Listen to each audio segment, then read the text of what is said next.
చంద్రబాబు నాయుడు గారు ప్రజల్ని మభ్యపెట్టారు. అనేక విపరీతమైన హామీలు ఇచ్చి సూపర్ 6 అని చెప్పి, సూపర్ 7 అని చెప్పి సుమారుగా 146 హామీలు ఈ రాష్ట్ర ప్రజలకు చెప్పి నమ్మబలికి వాళ్ళ ఓట్లు దండుకోవడం జరిగింది. తద్వారా ఈరోజు అధికారంలోకి కూటమి ప్రభుత్వం వచ్చిన పరిస్థితి మనందరికీ కూడా స్పష్టంగా తెలుసు. దాని ఇంకొక కారణం కూడా ఏంటంటే పవన్ కళ్యాణ్ గారు కూడా ఒక కారణం. చంద్రబాబు నాయుడిని నమ్మరు ప్రజలు. ఎందుకంటే గతంలో కూడా ఆయన్ని చూశారు కాబట్టి ముఖ్యమంత్రిగా. కొత్త వ్యక్తి తెరపైకి వచ్చాడు పవన్ కళ్యాణ్ గారు. మరి ఆయన కూడా ప్రతి బహిరంగ సభల్లో కూడా మరి ఏదైతే చంద్రబాబు నాయుడు ఏదైతే హామీలు ఇచ్చాడో అదే హామీల్ని ప్రజల ముందు ఉంచాడు. అంటే ప్రజలందరూ కూడా పవన్ కళ్యాణ్ ఉన్నాడు కదా, మరి ఖచ్చితంగా అది ఈ ప్రభుత్వం చేత మరి చంద్రబాబు నాయుడు గారి చేత చేయిస్తాడు అనే ఒక నమ్మకం ప్రజల్లో ఉనింది. మరి ఇవన్నీ కూడా కారణాలు. ఒక పక్క చంద్రబాబు నాయుడు గారి అలివిగాని హామీలు, మరి ఇంకొక పక్క పవన్ కళ్యాణ్ గారు కూడా దానికి తోడై నేనున్నాను, మీరు నన్ను నమ్మండి, ఖచ్చితంగా ఈ హామీలన్నీ కూడా నెరవేర్చడానికి నేను కృషి చేస్తాను, నేను మీ తరఫు నుంచి ప్రశ్నిస్తాను అని చెప్పాడు. మరి ఇంకొక కారణం ఏంటంటే భారతీయ జనతా పార్టీ కూడా కలవడం. ఈ మూడు పార్టీల యొక్క కలయిక వల్ల మరి ఈరోజు ఈ కూటమి ప్రభుత్వం అధికారంలోకి వచ్చింది. మరి ఈరోజు ఒక సంవత్సరం కాలం అయింది. ఈరోజు 146 హామీలు ఇచ్చారు. సూపర్ 6 అని, సూపర్ 7 అని చెప్పి. మరి ఏ ఒక్క హామీ వాళ్ళు నెరవేర్చారు ఈ సంవత్సర కాలంలో? ఒకసారి రాష్ట్ర ప్రజలకు సమాధానం చెప్పాల్సిన అవసరం ఉంది. మరి ఈ రాష్ట్రాన్ని ఏ మొరగబెట్టారని వాళ్ళు ఏందో పండగ వాతావరణంలో ఈరోజు మహానాడు నిర్వహించుకుంటున్నారో ఈ రాష్ట్ర ప్రజలకు స్పష్టంగా సమాధానం చెప్పాల్సిన అవసరం ఈ రాష్ట్ర ముఖ్యమంత్రిగా చంద్రబాబు నాయుడు పైన ఉంది. మరి అదే కాకుండా ఆ మహానాడుని ఈరోజు వైఎస్ఆర్ జిల్లాలో కడపలో నిర్వహించడము, ఏదో వాళ్ళందరూ కూడా ఏం చెప్తున్నారంటే ఏదో గొప్పగా చెప్పుకోవడం జరుగుతుంది. మరి నేను మీ మీడియా ముఖంగా ఒక సూటిగా చంద్రబాబు నాయుడుకి కానీ తెలుగుదేశం పార్టీ నాయకులకు ఒక సూటి ప్రశ్న అడుగుతున్నా. మరి మీరు వైఎస్ఆర్ జిల్లాలో పెట్టడము సంతోషకరమైన విషయమే, కానీ మీరు వైఎస్ఆర్ జిల్లాకు చేసింది ఏంటి? మీ ప్రభుత్వం, మీ నాయకుడు 14.5 సంవత్సరాలు ముఖ్యమంత్రిగా పనిచేశాడు ఈ రాష్ట్రానికి. 14.5 సంవత్సరాలలో ఈ జిల్లాకు చేసిందేంటి? ఈ జిల్లాకు ఒరగబెట్టింది ఏంటి?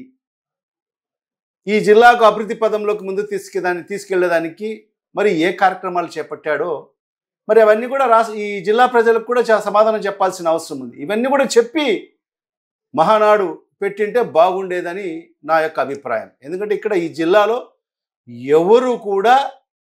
ఎవరైతే వీళ్ళు ఏదైతే మహానాడు పెడుతున్నారో ఎవరు కూడా సంతోషంగా లేరు. ఎందుకంటే ఈ వైఎస్ఆర్ జిల్లా ఒక్క అభివృద్ధి జరిగిందంటే ఒక్క మహానేత దివంగత ముఖ్యమంత్రి డాక్టర్ వైఎస్ రాజశేఖర రెడ్డి గారు ముఖ్యమంత్రిగా ఉన్న సందర్భంలో ఇది ఎవరు కాదు, ఒక చిన్న పిల్లవాడిని కూడా తట్టి ఈ జిల్లాలో మీరు అడిగితే వాళ్ళు చెప్తారు ఈ జిల్లా ఎప్పుడు అభివృద్ధి జరిగిందని చెప్పి. సార్ టీడీపీ తర్వాత రాజశేఖర రెడ్డి గారి తర్వాత ఒక్క జగన్మోహన్ రెడ్డి గారు ముఖ్యమంత్రి అయిన తర్వాతనే మరి ఈ జిల్లా అభివృద్ధి పదంలోకి ముందుకు వెళ్ళిన పరిస్థితి. ఇవన్నీ కూడా వాస్తవాలు, ఎవరినని కూడా మీకు చెప్తారు. మరి ఇవన్నీ కూడా ప్రజలకందరికీ కూడా తెలుసు కాబట్టి మరి వీళ్ళు మరి ఈరోజు కేవలం ఏంటంటే ఇక్కడ ఈ జిల్లాలో మహానాడు పెట్టి ఈరోజు అధికార బలం ఉంది, పోలీస్ యంత్రాంగం పహారాతో ఈరోజు వేలాది మంది పోలీస్ని మరి మోహరించుకొని మరి వాళ్ళ అండదండలతో ఈరోజు జిల్లా యంత్రాంగాన్ని అంతా కూడా వినియోగించుకొని పూర్తి అధికార అండదండలతో మరి ఈరోజు ఇక్కడ మహానాడు ఏర్పాటు చేసుకొని వాళ్ళ కార్యక్రమం ఏమంటే ఇక్కడ జరిగింది అది మహానాడు కాదు, మాయనాడు. మాయ మాటలు, ప్రతి ఒక్కరు కూడా మాయ మాటలే మాట్లాడారు. అక్కడ ఏమైనా జరిగినట్టు విషయాలు ఏం మాట్లాడలేదు, మేము ఇది చేయబోతున్నామని చెప్పి కూడా ఎక్కడ మాట్లాడలేదు. చంద్రబాబు నాయుడు గారి ప్రసంగం చూస్తుంటే మరి అదే సోది ఎప్పుడు ఆయన ఏం సోది చెప్తాడో, గంటల ఎంబడి ఏం సోది చెప్తాడో అదే సోది ఇక్కడ కూడా చెప్పాడు. మరి దీని ద్వారా ఈ మహానాడు ద్వారా ఈ రాష్ట్రానికి కానీ ఈ జిల్లాకు కానీ ఏమీ ఒరిగింది లేదు. కడప జిల్లా అంటే వైఎస్ఆర్ అడ్డా కాదు, ఈ రోజున టీడీపీ అడ్డా అనేది లోకేష్ గారు చెప్తారు. నిజంగా టీడీపీ అడ్డా అంటారా? మహానాడు ఈ మహానాడు సక్సెస్ ఒక ఉదాహరణ చెప్తారు. నిజంగా ఇది టీడీపీ అడ్డా అని ఏదో వాళ్ళు పచ్చ తరుణాలు కట్టేసినంత మాత్రాన, డబ్బులు ఉన్నాయని చెప్పి ఫ్లెక్సీలు కట్టేసినంత మాత్రాన మరి ఈ ప్రాంతం వాళ్ళ అడ్డా కాదు. ఈ అడ్డా, ఈ రాయలసీమ గడ్డ అనేది అది ఒక్క వైఎస్ కుటుంబానికి అడ్డా. ఎందుకంటే ఈ ప్రాంతానికి మేలు చేసిన వ్యక్తి ఆ మహానేత దివంగత ముఖ్యమంత్రి డాక్టర్ వైఎస్ రాజశేఖర రెడ్డి గారు ఒక్కరే. ఎందుకంటే ఈ ప్రాంత రైతులకందరికి కూడా మేలు చేయాలి, ఈ ప్రాంత రైతులు, ఈ ప్రాంతం అంతా కూడా సస్యశ్యామలం కావాలి అని చెప్పి ఆనాడు మరి ఏదైతే పోతిరెడ్డిపాడు హెడ్ రెగ్యులేటర్ని 11,000 సామర్థ్యం ఉన్న హెడ్ రెగ్యులేటర్ని 44,000కు పెంచిన వ్యక్తి మరి ఆనాడు రాజశేఖర రెడ్డి గారు. ఈ ప్రాంతం అంతా కూడా అత్యంత వెనుకబడిన ప్రాంతం. ఇక్కడ వర్షాలు నమోదైతేనే, వర్షాలు పడితేనే పంటలు పండే ప్రాంతం ఇది. మరి ఆ ప్రాంతానికి మరి కృష్ణా నుంచి నీళ్లు తీసుకోవాలి, కృష్ణాని పెన్నాలు అనుసంధానం చెయ్యాలి అనే ఒక మంచి ఆలోచనతో మరి రాయలసీమకు కృష్ణా నీళ్లు తీసుకురావాలని చెప్పి ఆ రోజు మరి ఆ పోతిరెడ్డి హెడ్ రెగ్యులేటర్ని, దాని సామర్థ్యాన్ని పెంచిన నాయకుడు ఒక రాజశేఖర రెడ్డి గారు. మరి ఆనాడు అనేక మంది ఇదే తెలుగుదేశం పార్టీ నాయకులు, మరి ఉమామహేశ్వరరావు గారు అయితేమి, అనేక మంది సొంత కాంగ్రెస్ పార్టీలో కూడా వ్యతిరేకించినా కూడా ఎస్ నేను చేసేదే నా ప్రాంతానికి, నా ప్రాంత వాసులందరూ కూడా నన్ను మోస్తున్నారు రాజకీయంగా, ఆ ప్రాంతానికి మేలు చేయాల్సిన బాధ్యత మరి ఆ గడ్డ పైన పుట్టిన దానికి నాకు ఎంతో ఖచ్చితంగా నేను చెయ్యాలి అని చెప్పి ఒక దృఢ సంకల్పంతో మరి ఆనాడు రాజశేఖర రెడ్డి గారు మరి ఆ జలయజ్ఞం ద్వారా మరి ఈ ప్రాంతాన్ని కూడా సస్యశ్యామలం చేయడం జరిగింది. అనేక ప్రాజెక్టులు నిర్మాణం చేయడం జరిగింది. తద్వారా ఈరోజు వైఎస్ కుటుంబానికి, ఈ ప్రాంత వాసులందరూ కూడా ఆయన మరణాంతరం ఈరోజు ఆయనకంతా కూడా గుండెల్లో పెట్టుకుని ఉన్నారు ఈరోజు రాజశేఖర రెడ్డి గారిని.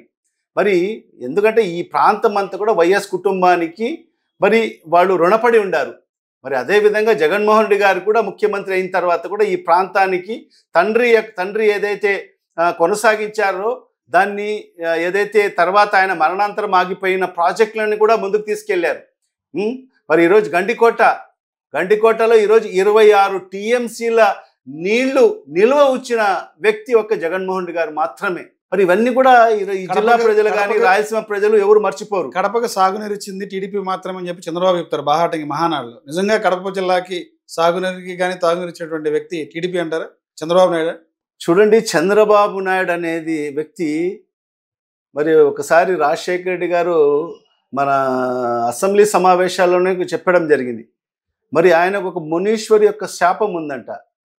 మరి ఆయన ఏనాడు కూడా వాస్తవాలు నిజాలు మాట్లాడాడు, ఎప్పుడు కూడా అసత్యాలే మాట్లాడతాడు. మరి ఏనాడు ఆయన నిజం మాట్లాడతారో మరి ఆ రోజే మరి ఆయన తలకాయ 1000 ముక్కలు అవుతుందంట. అది ఒక మునీశ్వరి శాపం ఉందండి. అందుకే చంద్రబాబు నాయుడు ఎప్పుడు కూడా నిజం అనేది మాట్లాడు, కేవలం అసత్యాలు మాట్లాడతారు, ప్రజలను మభ్యపెట్టాడు. ఆయన ఏంటంటే ఒక అబద్ధాన్ని 100 సార్లు అదే పనిగా అదే రిపీటెడ్గా చెప్తే ప్రజలు నమ్ముతారనే ఒక సిద్ధాంతం, గ్లోబల్స్ ప్రచారం అంటారు. గ్లోబల్స్ని ఆదర్శంగా తీసుకొని మరి ఈరోజు చంద్రబాబు నాయుడు గారు ముందుకెళ్తున్నారు. అదే తరహాలో ఒక అబద్ధాన్ని 1000 సార్లు చెప్పి అది నిజమని ప్రజల చేత నమ్మించేగల సామర్థ్యం ఉన్న వ్యక్తి చంద్రబాబు నాయుడు. మరి అదే తరహాలో మరి ఈరోజు ప్రజల్ని కూడా మభ్యపెట్టి, ఎందుకంటే ఆయన పరిపాలన చూసిన తర్వాత కూడా మరి మరొకసారి ఆయనకు అధికారాన్ని కట్టబెట్టారంటే మరి ఏ స్థాయిలో ఆయన ఏదైతే అబద్ధాలని నిజాలుగా ప్రజల్ని నమ్మబలికాడో మనందరికీ కూడా తెలిసిన విషయమే. మరి ఆయన మాట్లాడిన మాటలన్నీ కూడా అసత్యాలే. మరి ఈ ప్రాంతానికి ఆయన చేసింది ఏమీ లేదు, ఆయన ఒరగబట్టింది ఏమీ లేదు. ఎవరిని అడిగినా చెప్తారు.